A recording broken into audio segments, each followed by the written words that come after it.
I have the privilege of representing all 61 community hospitals across the state.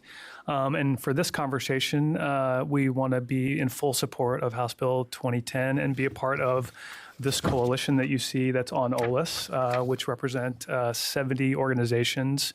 That is amazing. But this is really about 1 in 3 Oregonians that depend on this revenue source for coverage. These are seniors, these are kids, these are rural communities, these are providers. This is about our healthcare system.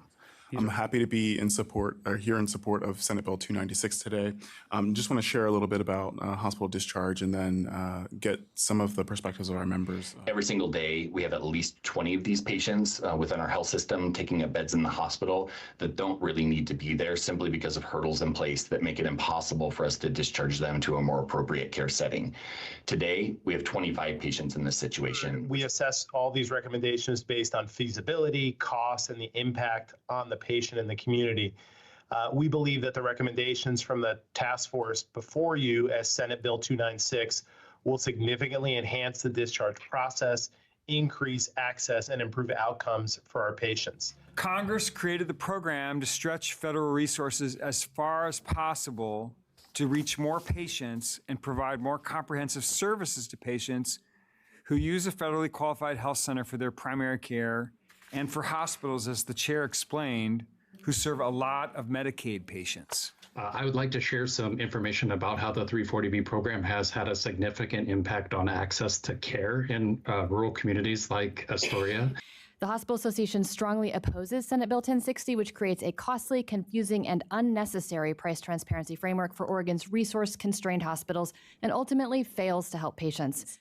If insurers were truly concerned about affordability, they would be having collaborative conversations about the healthcare system, they would be shifting fewer out-of-pocket costs to consumers, and they'd be streamlining their administrative processes instead of drowning providers in red tape. This bill may sound like it makes sense until you look at the likely outcomes, which are reduced access to care for patients, unsustainable hospitals, and higher margins for insurers at a time we can least afford it. What is this bill trying to accomplish? Ultimately, our members, the members in this room, are about delivering health care. This bill doesn't do that, and that's why we are opposed to this bill. Ultimately, strikes are about negotiating an agreement eventually.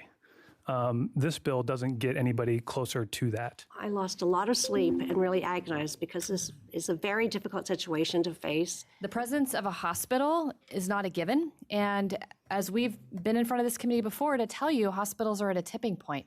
More than half of Oregon hospitals right now are consistently unable to cover the cost of delivering care.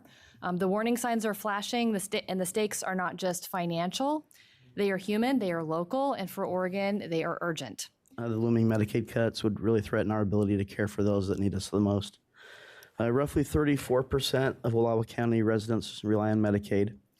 If they lose coverage, they'll delay care, as already been mentioned earlier.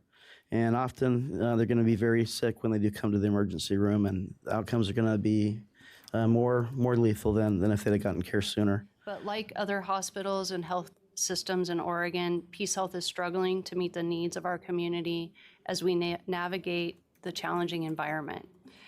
As you've heard from others today, the math isn't penciling out, and that means no matter how deep our commitments are to the community, we can't deliver care that we can't afford.